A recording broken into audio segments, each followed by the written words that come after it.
Need a simple contact form for your WordPress site? With Pluximo Form Blocks, you can build one directly inside the block editor. First, go to Plugins, click Add New, and search by author, Pluximo. Install Pluximo Form Blocks, then click Activate.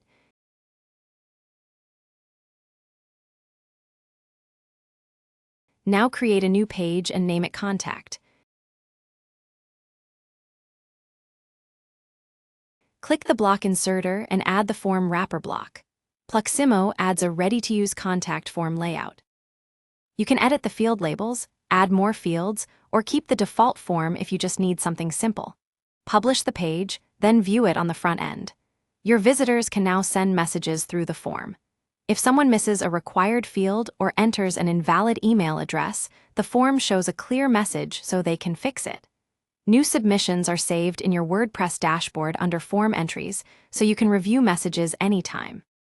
You can also turn on email notifications and set up Cloudflare Turnstile to help block spam submissions.